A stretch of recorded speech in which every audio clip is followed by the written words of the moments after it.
Na última semana, a Agricultura BR trouxe as primeiras estimativas em relação à safra brasileira 2017-2018. Essas estimativas são de consultorias privadas. Eu também ressalto que no próximo dia 12 de setembro, a Conab vai trazer o seu levantamento, mais um levantamento, mas esse levantamento será o último ainda da temporada 16-17. Apenas em outubro começam a ter os números divulgados em relação à temporada 2017-2018. Então, por enquanto, nós trabalhamos com os números do Departamento de Agricultura norte-americano e também das consultorias privadas que atuam no Brasil. O destaque agora é um comparativo em relação ao que a FC Stone apresentou e também a Celeris apresentou. A Celeris apresentou no finalzinho do mês de agosto e a FC Stone apresentou no dia 1º de setembro, trazendo aí números em relação às suas expectativas para o mercado de soja, e esse é o destaque de agora. Em relação à expectativa diária, as duas empresas de consultoria estimam uma alta de 1 milhão de hectares com a área ocupada com soja no Brasil. Entretanto, o percentual que é de aumento, de elevação, varia entre uma empresa e outra. Vamos aos números aqui. Nós trazemos primeiramente as estimativas em relação ao que deve ser a área em relação à soja. Observe aqui que nós temos a FC Stone com 34 milhões e 900 mil hectares estimados. A Celeris com 34 milhões e 500 mil hectares estimados para a temporada 2017-2018. A situação aqui é de que a Celeris estima uma alta de 1,9%, enquanto a FC Stone uma alta de 3,1% entre as duas empresas. A FC Stone e Celeris tem um aumento igual de 1 milhão de hectares, mas com percentuais de elevação diferentes. Por quê? Porque as duas têm uma diferença ali, né? Uma diferença de 500 mil hectares para a safra 17-18 e tem também diferença em relação àquela ocupação com a safra 2016-2017.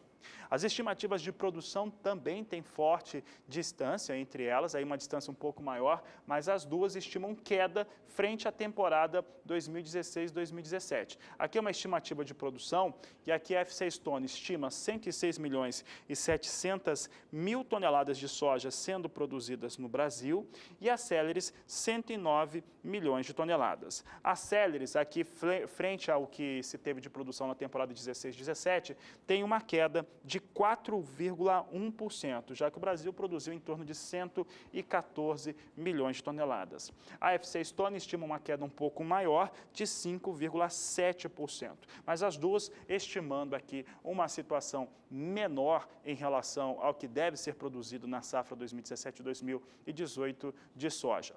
O que acontece? As duas empresas, elas acreditam que deve ter mesmo esse aumento em relação à área de produção de soja. Isso acontece por conta da baixa rentabilidade com o milho e também outros fatores. Entre eles, o clima, que na temporada 2016-2017 foi totalmente colaborativo com a safra brasileira de soja. Fator que não deve acontecer, pelo menos com todo o seu vigor, na temporada nova, na 17-18.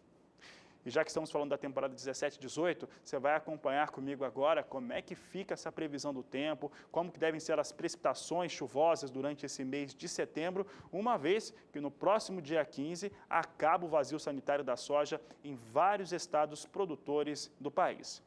Quem fala a respeito do clima para esse período é Juliana Rezende, no quadro Agroclima.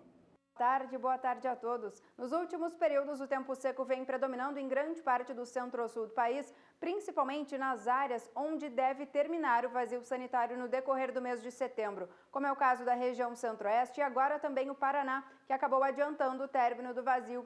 Nos últimos períodos, o tempo seco predomina em grande parte da região centro-oeste, a disponibilidade hídrica do solo está muito baixa, principalmente entre Mato Grosso e também Goiás. No Mato Grosso do Sul, durante os últimos períodos, houveram episódios de chuvas que garantiram o aumento da disponibilidade hídrica no solo. Agora, no Paraná, as últimas chuvas também também garantiram a recuperação da umidade do solo e agora em grande parte do estado paranaense a disponibilidade hídrica regula de 60% até 80%. No decorrer dos próximos 5 dias, o tempo seco ainda predomina em grande parte do centro-sul do país por conta da atuação de um bloqueio atmosférico. Não há previsão de chuvas em grande parte das áreas produtoras de soja, que deve terminar o vazio sanitário, pelo menos durante esta semana. Já no decorrer da semana que vem, algumas instabilidades agora avançam pela região sul, voltam a provocar chuva, principalmente no estado do Paraná, um volume de água de até 30 milímetros, e essas instabilidades ainda também avançam, principalmente pelo Mato Grosso do Sul, devem provocar chuva na faixa oeste e também sul do estado.